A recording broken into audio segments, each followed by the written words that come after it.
Hello friends, welcome back. अगर आप है बिहार में नियोजित शिक्षक और बनना चाहते हैं राज्यकर्मी, तो आप लोग को एक एग्जामिनेशन से गुजरना होगा, जिस एग्जामिनेशन का नाम है सक्षमता परीक्षा।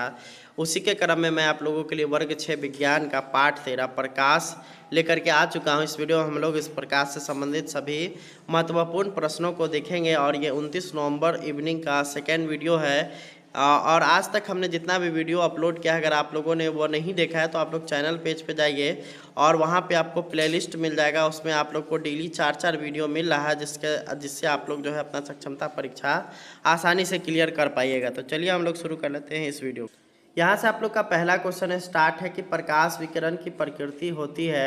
ऑप्शन नंबर ए है तरंग के समान, बी है कण के समान, सी है तरंग एवं कण दोनों के समान, और डी है तरंग एवं कण के समान नहीं। तो अगर बात करिएगा प्रकाश की, तो प्रकाश तरंग एवं कण दोनों के समान होता है। तो यानी कि ये हो जाएगा आपका ऑप्शन नंबर सी, यानी कि ऑप्शन नंबर सी इसका बिल्कुल सही हो जाएगा।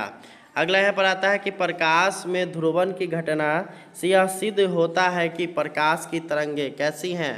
ऑप्शन नंबर ए है तीक्ष्ण, बी है परगामी, सी है अनुप्रस्थ और डी है अनुदैर्घ्य। तो यहाँ पे जब ध्रुवन की घटना होती तो उससे पता चलता है कि वो अनुप्रस्थ है, यानी कि ऑप्शन नंबर सी बिल्कुल सही हो जाएगा। तीसरा नंबर सवाल हम देखेंगे तो प्रकाश का वेग किसमें अधिकतम होता है। ऑप्शन नंबर ए है हीरा, बी है पानी, सी है निर्वात और डी है हाइड्रोजन। तो यहाँ पे अगर हीरा में बात करिएगा तो प्रकाश का वेग इसमें सबसे कम होता है। पानी में और निर्वात में यहाँ पे देखिएगा तो निर्वात में, पानी और निर्वात में सबसे अधिक अगर बात करेगा तो निर्वात में प्रकाश का वेग सबसे अधिक होता है। और कितना होता है तो 3 × 10⁸ मीटर प्रति सेकेंड होता है। ठीक है, तो यानी कि ऑप्शन नंबर सी बिल्कुल सही हो जाएगा। इससे अधिक स्पीड लाइट का और कहीं आपको देखने को नहीं मिलेगा। अगले यहाँ पर है कि माध्यम के तापमान में वृद्धि के साथ प्रकाश की गति क्या होती है। ऑप्शन नंबर ए है बढ़ती है, बी है घटती है, सी है वैसे ही रहती है और डी है सहसा गिर जाती है। जब माध्यम में तापमान की वृद्धि होगी तो प्रकाश की गति पर उसका कोई प्रभाव नहीं पड़ता है, यानी कि ऑप्शन नंबर सी, यानी कि वैसे ही रहती है, बिल्कुल सही हो जाएगा। अगला सवाल हम लोग देख रहे हैं वो है आप लोग का कि सूर्य का प्रकाश हमारे पास लगभग कितने समय में पहुंचता है।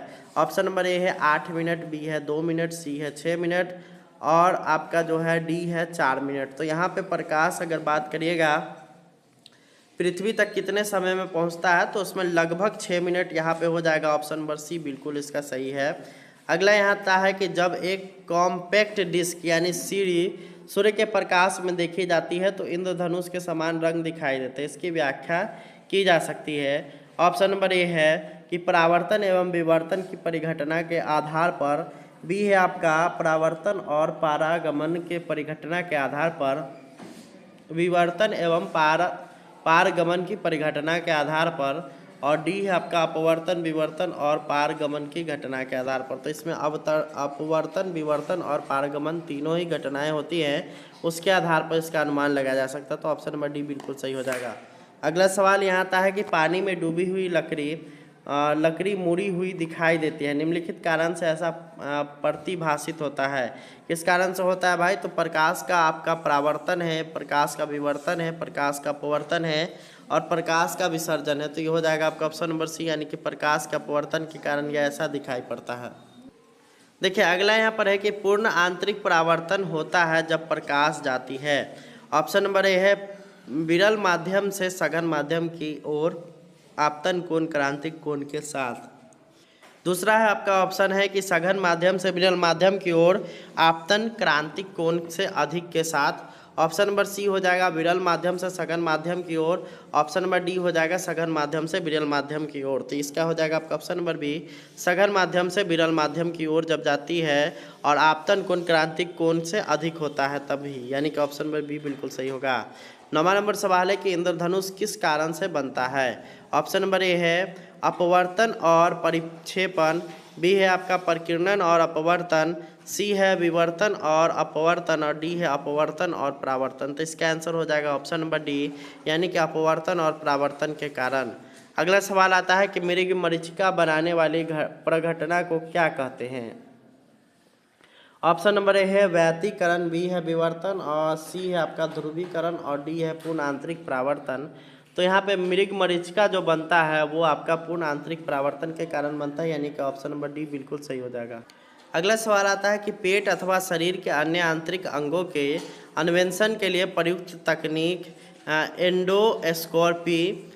एंडोस्कोपी आधारित है किस पर? तो ऑप्शन नंबर ए है पूर्णांतरिक परावर्तन पर, बी है व्यतिकरण परिघटना पर, सी है विवर्तन परिघटना पर और डी है ध्रुवन परिघटना पर।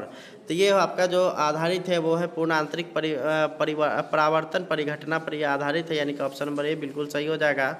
अगला यहाँ पर सवाल है कि तरल से भरे हुए बीकर का तल किस कारण से कुछ ऊपर उठा हुआ दिखाई देता है? ऑप्शन नंबर ए है अपवर्तन, बी है व्यतिकरण, सी है विवर्तन और डी है आपका परावर्तन। तो किसी भी अगर बात करिएगा बीकर में अगर जो भी वस्तुएं रखा जा रहा है या फिर सिक्का रखा जा रहा है, छड़ी रखा जा रहा है, पेंसिल रखा जा रहा है और वो ऊपर की तरफ अगर वो यहाँ पे उठा हुआ प्रतीत होता है तो उसका एकमात्र कारण है अपवर्तन, यानी कि ऑप्शन नंबर ए बिल्कुल सही हो जाएगा।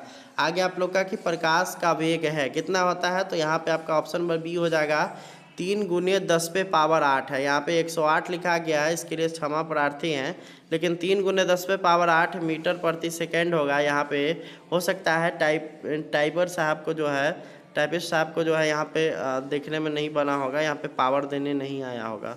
आगे अब हम लोग देखेंगे तो यहाँ पर है कि सूर्य ग्रहण तब होता है जब, कब होता है भाई? तो ऑप्शन नंबर ए है आपका चंद्रमा बीच में हो, बी है पृथ्वी बीच में हो, सी है सूर्य बीच में हो और डी है सूर्य चंद्रमा और पृथ्वी एक रेखा में हो तथा बृहस्पति उस रेखा में न हो।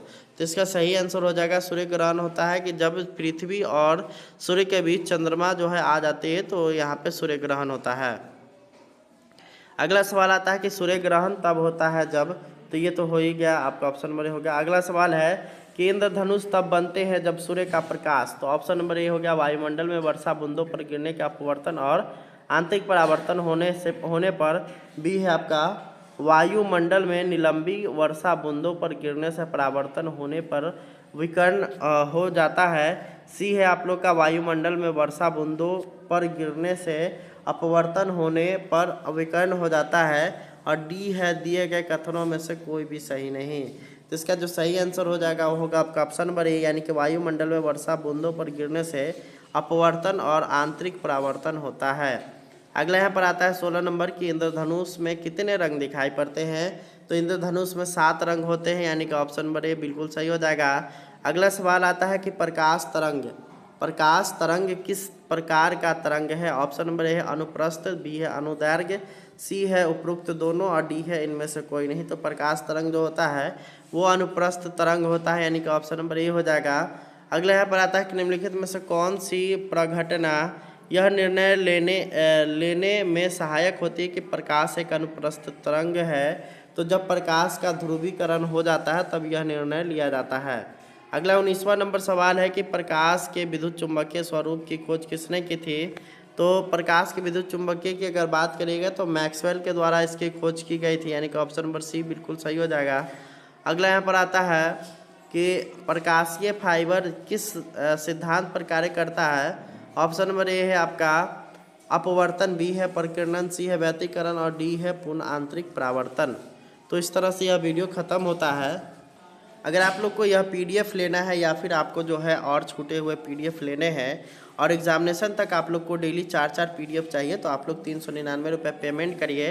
सारा डिटेल्स आपको डिस्क्रिप्शन बॉक्स में मिल जाएगा और वहाँ से आप लोग इसको प्राप्त कर सकते हैं। तो धन्यवाद, थैंक्स फॉर वॉचिंग। इस वीडियो को शेयर करिए।